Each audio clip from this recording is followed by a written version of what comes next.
Hello friends, welcome to our channel crime diary review. तो friends, चलिए आज की कहानी शुरू करते हैं। निर्मला देवी दिल्ली में स्थित लोकनायक जयप्रकाश नारायण अस्पताल में नर्स थी। वह हरियाणा के सोनीपत जिले के बरोना गांव की रहने वाली थी। दोस्तों, पिता की मौत हो चुकी थी। घर में माँ और भाई बहन थे। उनसे मिलने वो हर रोज़ दिल्ली से अपने गांव चले जाती थी, लेकिन 20 सितंबर 2014 को वह गांव नहीं पहुंची तो छोटे भाई ने उसे फ़ोन किया। छोटा भाई आनंद कुमार बैंक में ऑफिसर है। आनंद कुमार ने फ़ोन लगाया, लेकिन घंटी बजने के बाद भी उसने फ़ोन नहीं लगाया। उसने सोचा कि वो किसी काम में व्यस्त होगी, तो फिर उसने अपनी बहन को फ़ोन किया। इस बार भी उसकी फ़ोन की घंटी बज रही थी, लेकिन फिर भी वो फ़ोन नहीं उठा रही थी। आनंद ने ऐसा कई बार किया और कई बार फ़ोन की घंटी बजने के बाद भी वो फ़ोन नहीं उठाई। तो आनंद यह बात अपनी माँ को बताता है।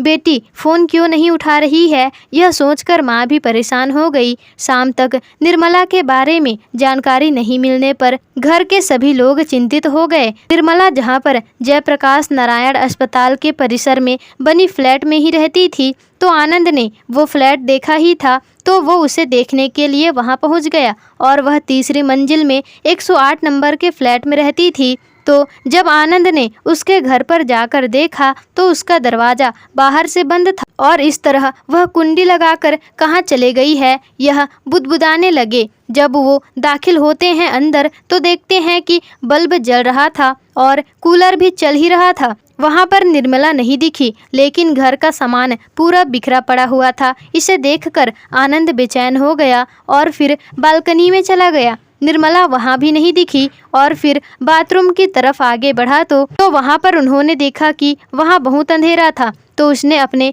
मोबाइल का फ्लैश लाइट ऑन करके देखा तो वहाँ निर्मला मरी पड़ी थी। उसका सर पानी के बाल्टी में डूबा हुआ था। यह देखकर वो हैरान हो गया और जब आनंद ने उससे पहले के फ्लैट वाले को पवन को बुलाया और इस घटना के बारे में बताया, इसके बाद उन्होंने दिल्ली पुलिस को कॉल किया और कहा कि किसी ने उनकी बहन को मार डाला है। घर पर माँ भी निर्मला का इंतजार कर ही रही थी और आनंद ने घर पर भी फ़ोन करके बता दिया था कि निर्मला को किसी ने मार दिया है। अस्पताल के परिसर में एक पुलिस चौकी भी आता है और यह खबर वहां भी पहुंच चुकी थी और आईपीएस स्टेट को भी यह खबर दे दी गई थी। फिर पुलिस वहां पर पहुंची और वहां आसपास भीड़ भी इकट्ठी हो गई थी। वहां के पुलिस चौकी के विवेक सिंह ने देखा कि निर्मला का सर बाल्टी से भरा हुआ पानी में डूबा हुआ है और वह कुर्ती और पैंट पहनी हुई थी। घर में रखा सामान भी पूरा इधर उधर पड़ा हुआ था। उन्होंने थाना पुलिस यशपाल जी को भी यह बात बताई। वो भी अस्पताल की तरफ रवाना हो गए। उन्होंने उस हत्या की खबर और भी पुलिस कर्मचारियों को दे दी। मौके पर क्राइम इन्वेस्टिगेशन की टीम भी वहां पर बुलाई गई और छानबीन के बाद यह पता चला कि हत्यारा निर्मला से परिचित ही होगा। पुलिस भी यह पता लगाती है कि निर्मला को दिल्ली में अकेले रहने के कारण किसी के साथ प्यार का चक्कर तो नहीं चल रहा था। अगर ऐसा हो तो हत्यारा उसका प्रेमी तो नहीं। जिस तरह से बाथरूम में उसकी लाश मिली थी, उससे यही संकेत मिल रहा था कि कमरे का सामान पूरा इधर उधर बिखरा हुआ था। इससे भी यह पता चल रहा था कि हत्या करने के बाद हत्यारे ने किसी प्रकार के सामान को ढूंढा हो। और पुलिस ने उसके भाई आनंद से यह भी पूछा कि उसकी किसी से दुश्मनी वगैरह तो नहीं थी, तो उसने बताया कि दुश्मनी तो नहीं थी, लेकिन उसके पति से दहेज मांगने और प्रॉपर्टी हड़पने के केस चल रहा था और वो यहाँ पर अकेले ही रह रही थी।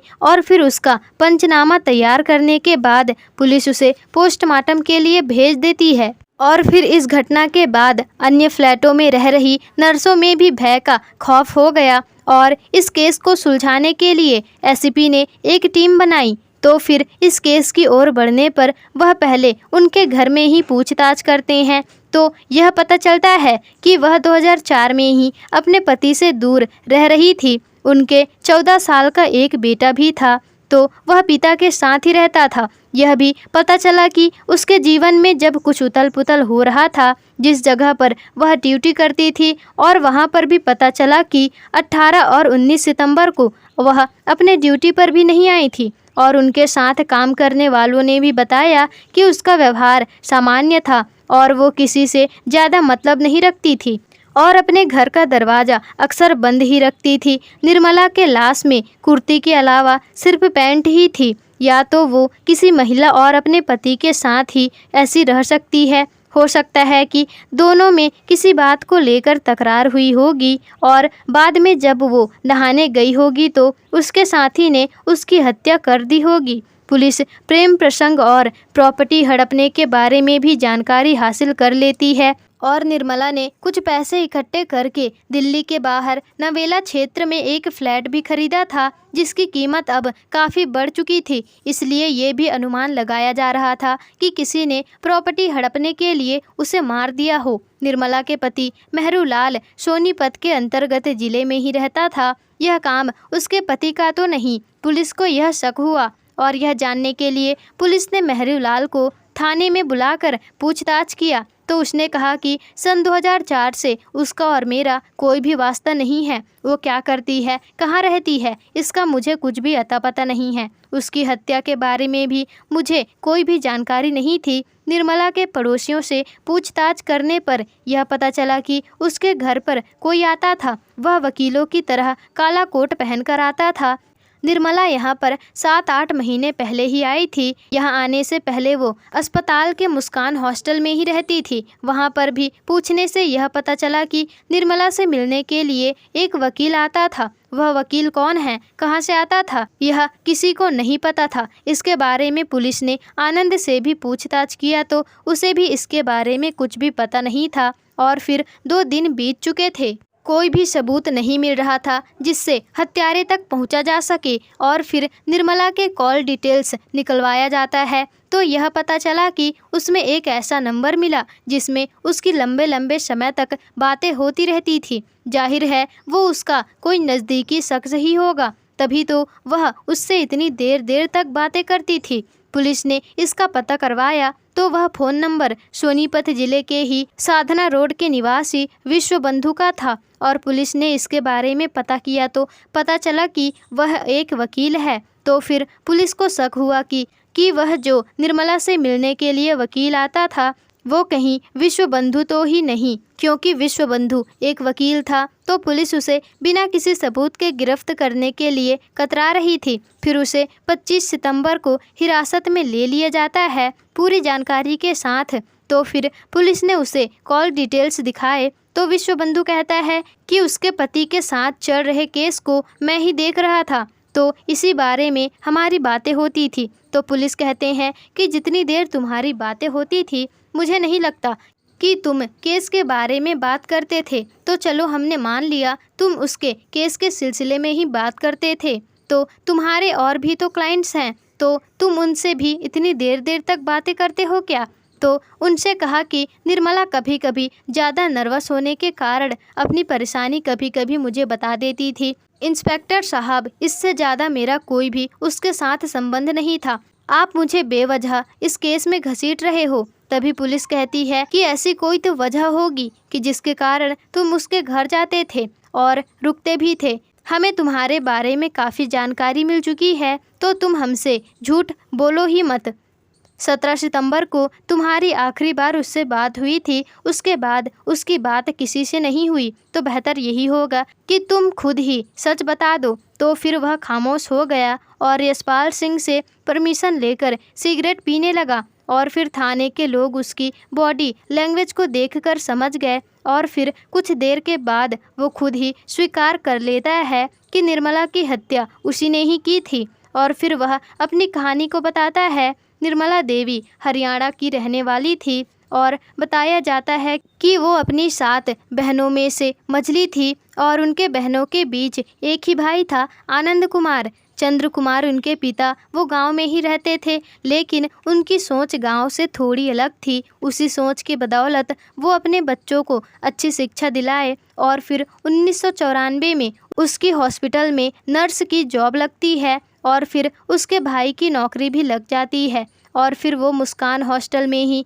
रहने लगती है। जैसे जैसे बच्चे सयाने होते गए, चंद्र कुमार ने उनकी शादी कर दी और निर्मला की भी शादी मेहरूलाल से हो गई। शादी के बाद कुछ दिनों के बीतने के बाद ही उनमें आपसी मतभेद होने लगे और इसी बीच उसने एक बेटे को भी जन्म दिया। 24 अगस्त 2002 को भी उसने उससे मारपीट किया था और उसके बाद भी उसे पीटते हुए रहम नहीं आती थी। और इसके बाद डॉक्टर ने उसे गर्भ गिराने और 1.5 महीने आराम करने को भी कहा था। और उसके बाद निर्मला जब अकेले रहना चाहती थी तो उसके घर वालों ने उसे उसके पति के साथ वापस भेज दिया और फिर से उसे वो सताने लगा। 5 दिसंबर 2003 मेहरूलाल ने फिर से उसे 2 लाख के लिए पीटा। मजबूरी में उसे 2 लाख रुपए देने पड़े थे। मेहरूलाल के मन में लालच और भी बढ़ता गया क्योंकि वो जानता था कि वो उसकी नौकरी से मोटी रकम पाती है। और 23 मार्च 2004 को 50,000 लिए, फिर पिटाई भी की और फिर उसके बाद उसे लगने लगा कि ये नहीं सुधरेगा तो उसने उससे दूरी बना ली और फिर बेटे को भी साथ में लेने की कोशिश की। तो उसने मेहरूलाल ने उसे बेटी को ले जाने नहीं दिया। और इतना सब होने के बाद निर्मला ने दिल्ली के पुलिस स्टेशन में उसके खिलाफ रिपोर्ट भी दर्ज करा दी और इस केस में मेहरूलाल को जेल भी जाना पड़ा, लेकिन वो 1 महीने बाद ही जमानत पर बाहर आ गया। और उसके बाद निर्मला को केस लड़ने के लिए एक वकील की ज़रूरत थी तो उसने विश्वबंधु नाम के एक वकील को अपने केस के लिए चुना और बेटे को छीनने के जुर्म में अर्जी दी। तो कोर्ट के तरफ से यह ऑर्डर आया कि वो उस बच्चे को 2-2 महीने में उसकी मां से मिलवाएगा और वो उससे मिलवाता रहा। और फिर ऐसे ही कोर्ट कचहरी के चक्कर लगाते लगाते निर्मला की विश्वबंधु से गहरी दोस्ती हो गई और वो उसके साथ उसके कमरे में भी आने लगा। इसके बीच वो इतने करीब आ गए कि उनके बीच आपसी संबंध भी बनने लग गए और फिर निर्मला उसी के साथ जिंदगी गुजारने के लिए सपने देखने लगी। तो फिर और वकील साहब जब भी मन करता तब निर्मला के पास आ जाते थे और फिर विश्वबंधु ने उसे ये झूठा भरोसा दिलाया कि वो उससे शादी करेगा और निर्मला अपना सब कुछ उसे सौंपते गई। लेकिन जब पिछले साल नवंबर में पता लगा कि विश्वबंधु ने किसी और के साथ शादी कर ली है तो उसे बहुत बुरा लगा और जब वो इस बात को बीच में लाती तो उसने उसे किसी तरह से समझा बुझा दिया था और वो इससे शादी करने की जिद पर अड़ी थी। लेकिन वो विश्वबंधु शादीशुदा होने के कारण वो शादी करने को तैयार नहीं था, वो शादी करना नहीं चाहता था। और फिर विश्वबंधु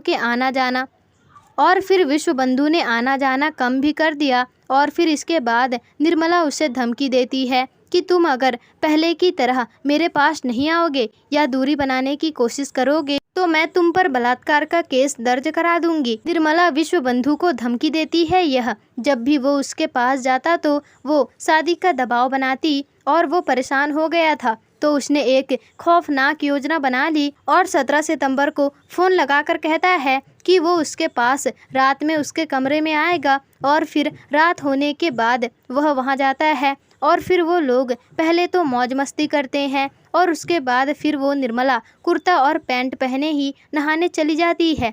तो फिर विश्वबंधु को मौके की तलाश थी तो वो मौका पाकर उसका सर दीवार पर दे मारता है और फिर वो बेहोश हो जाती है और उसके बाद वो उसका सर बाल्टी में डुबा देता है और तब तक डुबा कर रखता है कि जब तक वो मर ना जाए। तो फिर वो राहत की सांस लेता है और उसके बाद वो अपने घर चला जाता है। फिर उसके 3 दिन बाद यानी कि 20 सितंबर को उसका भाई आता है और ये सब देखने के बाद पुलिस को बुलवाता है। तो फिर इस कहानी को सुनने के बाद पुलिस ने विश्वबंधु को हाई कोर्ट में पेश किया। तो फिर उसका वकील का लाइसेंस रद्द करवाने के बाद उसे जेल भेज दिया जाता है।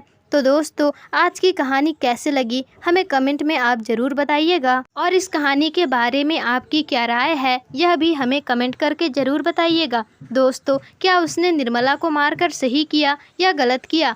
तो दोस्तों ऐसी ही क्राइम की कहानी सुनने के लिए सब्सक्राइब करें हमारे YouTube चैनल को।